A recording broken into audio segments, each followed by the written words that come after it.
বৰপছাত বিশ্ব মহিলা শৰীৰচৰ্চাবিদ ৱৰ্ল্ড চেম্পিয়নৰ খিতাপ অৰ্জন ছায়া বৰুৱাৰ। ভাৰতক প্ৰতিনিধিত্ব কৰি এই সন্মান অৰ্জন তেজপুৰৰ মহিলা শৰীৰচৰ্চাবিদৰ। ইণ্ডোনেছিয়াত অনুষ্ঠিত 16 সংখ্যক ৱৰ্ল্ড বডি-বিল্ডিং চেম্পিয়নশ্বিপত সোণৰ পদক অৰ্জন কৰি গৌৰৱ কঢ়িয়াই আনিছে তেজপুৰৰ মহিলা শৰীৰচৰ্চাবিদ ছায়া বৰুৱাই।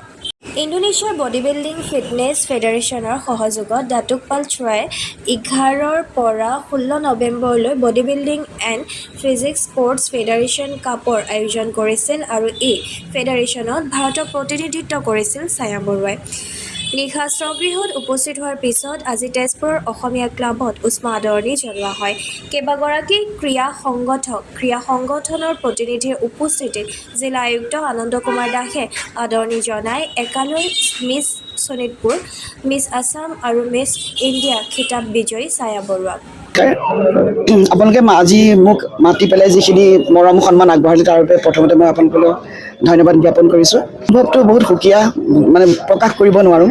যেতিয়া আমি 5জনী আছিলোঁ তাত ফাৰ্ষ্ট ষ্টেজত, মইতো ভাবিছিলোঁ মানে মোৰ কম্পিটিশ্যন বহুত টাফ আছিলে। যিগৰাকী ফ'ৰ্থ হৈছিলে তেখেতৰ লগত মই নিজক কম্পেয়াৰ কৰিছিলোঁ। তেখেত বহুত হিউজ আছিলে।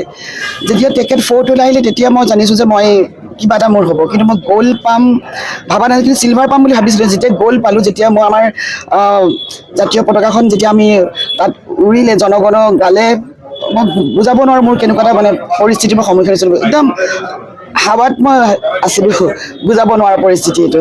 ইণ্ডোনেছিয়াত হৈছিলে আপোনাৰ 11ৰ পৰা 16 নৱেম্বৰত হৈছিলে।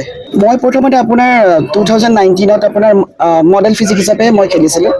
তাৰপিছত মোক ভৱজ্যোতি ছাৰ, পংকজ বৰা ছাৰে ক'লে কি যে তোৰ বডি বিল্ডিঙত তই যাব পাৰ। তো ময়ো কষ্ট কৰিলোঁ। ক'ভিডৰ পিছত 21ৰ পিছত মই কষ্ট কৰিলোঁ। তাৰপিছতে মিছ শোণিতপুৰ মই 3বাৰ টাইটেল ল'লোঁ, মিছ আছাম মই 3বাৰ টাইটেল ল'লোঁ, মিছ ইণ্ডিয়া পালোঁ। তাৰপিছত মিছ ছাউথ এছিয়াত মই ব্ৰঞ্জ পদক পালোঁ আজি 4 মাহৰ আগত, আৰু এতিয়া মই আপোনাৰ গ'ল্ড মেডেল আৰু এটা চিলভাৰ মেডেল পাবলৈ সক্ষম হ'লোঁ। প্ৰথমতেতো আমাৰ কাপোৰযোৰ জানেই আপুনি, বডি বিল্ডিঙত আমি বিকিনি এযোৰ পিন্ধিব লাগে। গতিকে মই বহুত কথাৰ সন্মুখীন হ'বলগীয়া হৈছিলে, নিগেটিভ। মোৰ ঘৰৰ পৰিয়ালৰ বহুত মানুহে কৈছিলে যে তাই খেল বিচাৰি নাপালে, আৰু য'ত কাপোৰ নিপিন্ধে এইখন খেলে বিচাৰি পালে। তথাপিতো মই ভাবিছিলোঁ নাই, মই কৰি যাওঁ। যেতিয়া মোৰ মাও বহুত দুখ পাইছিলে।